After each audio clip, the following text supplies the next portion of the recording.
In this video, we're taking a break from real estate and renovating the house, and I'm going to talk about how I drive nearly any car I want for free.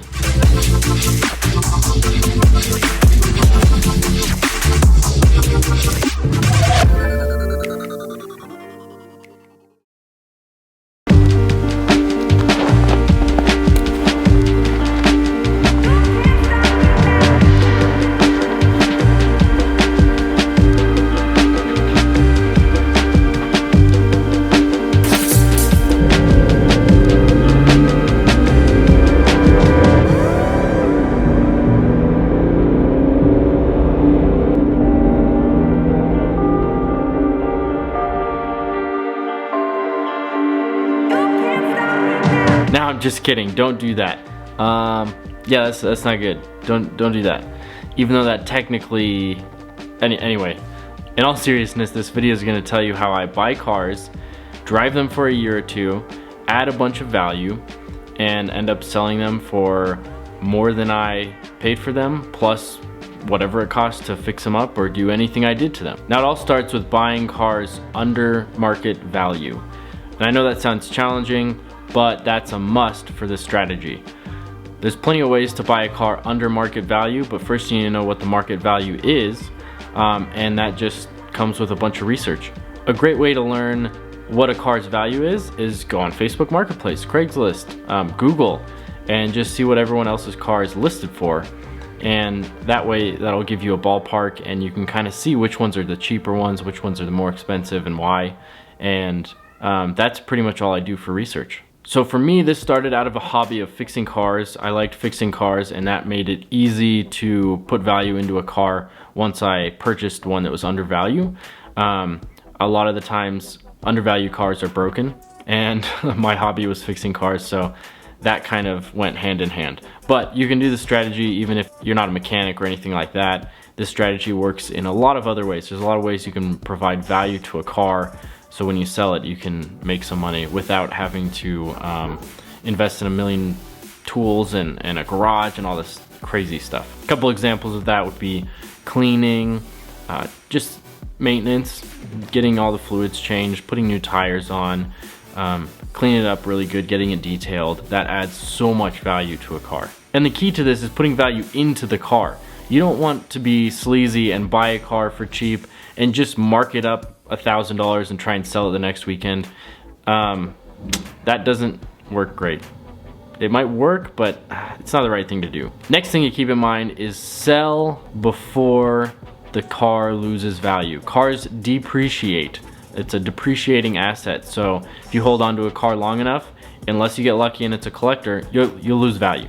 So when you're doing this strategy, make sure you don't hold the car too long. 3 years is really pushing it. Usually I hold them for a year or two, and by then I kind of get bored of the car anyway, so it's time to change. Okay, so how do you actually calculate the value of the car and the cost that it's gonna be to add the value into the car so that when you sell it, you actually do make a profit? That's the hard part. Like I said before, you can compare it to the rest of the market. There's ample opportunities online to just browse everything all at once and look at Craigslist and Facebook Marketplace and all this kind of stuff, and it becomes really apparent which ones are undervalued and which ones are overvalued. And if something is broken and you don't want to fix it or you can't fix it, just give your local shops a call. Get three shops, call them up, say how much is a starter for this vehicle, and you get a spread of values, and you'd be surprised. Sometimes the right shops are very reasonably priced. For example, tires, brand new tires can be as little as $300 online. Get them shipped to your door. You go to your local tire shop, not the big chain places, charge you $100 to install them. It's a piece of cake. You get a warranty, everything. One of the rules I look for is buying at least 15 to 30% under the market value. I really try to buy as low as possible, just because I am a mechanic, a hobby mechanic, so I can buy the stuff that's really broken, but 15 to 30% will give you a huge margin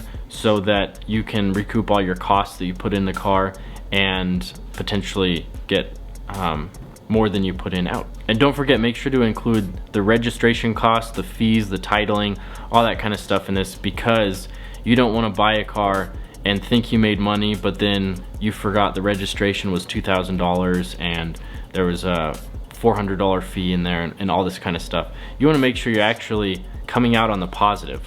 And obviously the goal is to sell the car at 100% market value or even higher, 120%. Depending on what kind of value you put into the car, you could potentially have this car sitting above the market value with a premium. Now you might say, Jacob, this is impossible. This is so hard to do. It takes so much time, whatever. I just want to give you an example of some of the cars I have flipped in the not too distant past. Now, before we go into some of my personal examples, if you think this is useful and so far you liked it, just hit the like button and subscribe if you want to. If not, that's fine. I don't want you to subscribe if you don't want to. So this first example is what we call a mechanic special. So broken, undrivable car that I flipped, but had the privilege of driving for a couple years for free. There's a 2006 BMW 760, which is the V12 model. Very hard to find. They break a lot and all these kind of things. It had a transmission problem. This is a little plastic part in the transmission fails and it lets fluid leak by, and then the clutches fry themselves. A problem I've dealt with in other vehicles, and so I kind of knew what I was up against. I ended up putting that plastic part in. It didn't fix the problem because the clutches were so burnt. So I ended up replacing the transmission and doing some other things to it, putting wheels and tires on. And so that was the extent of what I did besides maintenance and getting everything up to check. I drove it for a couple years and enjoyed it while I drove it. So going to the numbers for that car, the car cost $3,500 and the owner was kind enough to tow it down to me.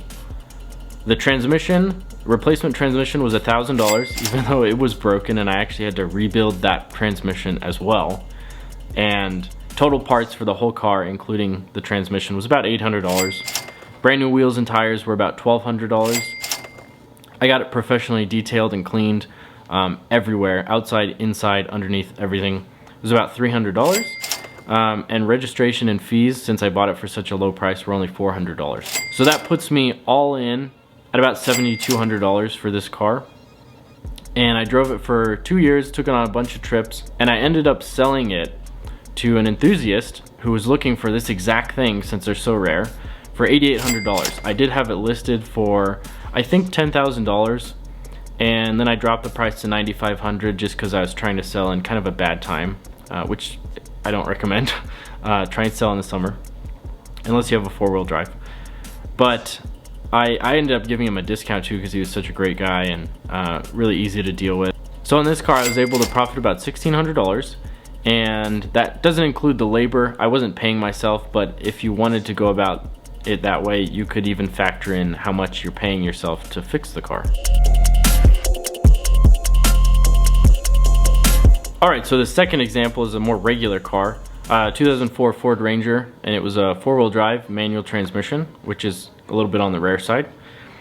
So the truck needed a lot of stuff. A lot of the stuff wasn't disclosed to me. I kind of found out after the fact. I drove it home from about an hour and a half away and discovered a lot of problems, but I was kind of prepared for that because it was a lot of it on the cheap side. And that's something you have to be aware of, that sometimes people don't disclose everything that's wrong with it, so you have to have a keen eye looking at all the important areas. And this video is not nearly long enough to go into all those little areas. So this truck needed brakes, lights, an alternator, battery, fluids, and it was having problems. It needed tires as well. It's having problems shifting, and I kind of suspected somebody had put the wrong fluid in the transmission and got lucky and it was just a fluid change. So the numbers for this vehicle look like $3,000 for the truck, about $350 for parts, $450 for tires, and the registration fees were about $350. So that comes to $4,150, and I ended up selling it to a friend for $4,500, which was actually well below the market, and I had no problem selling it to him for cheaper because he's a good guy, and I was still able to make a couple $100s off that. And I really only owned that truck for I think it was about a year, but I only really used it for about 6 to 9 months. So I was totally okay with that, passing on some of the savings to him.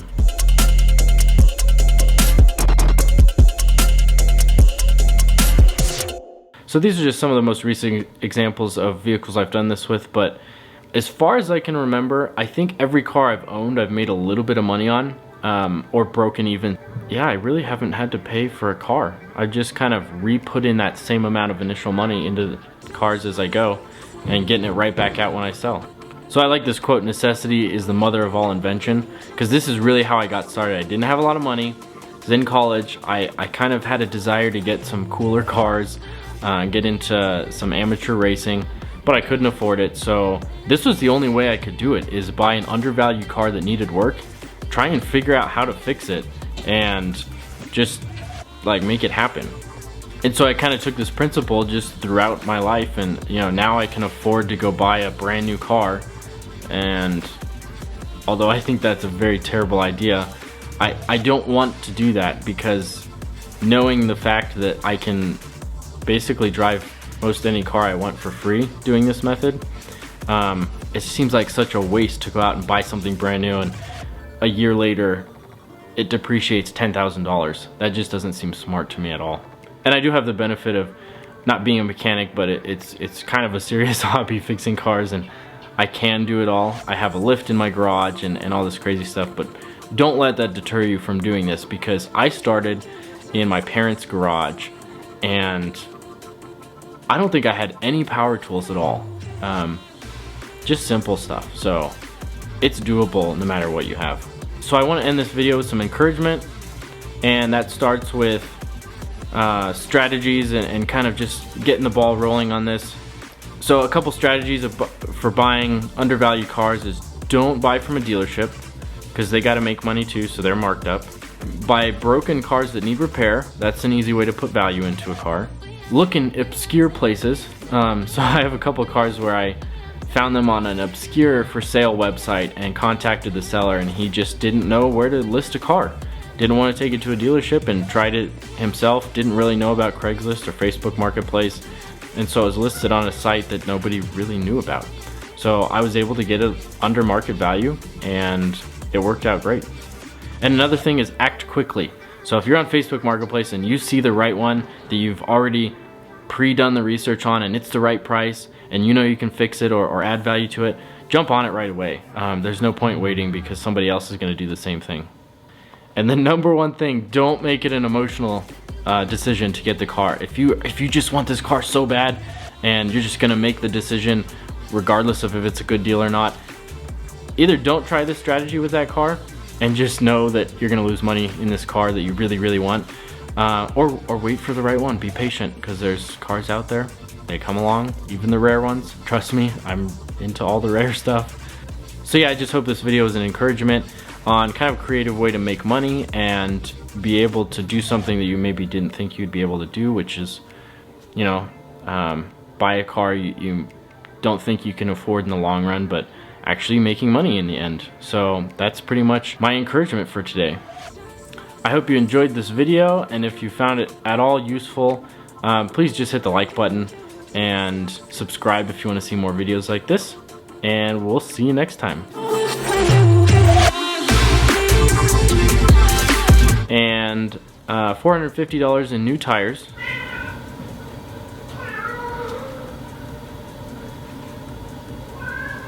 My cat is crazy.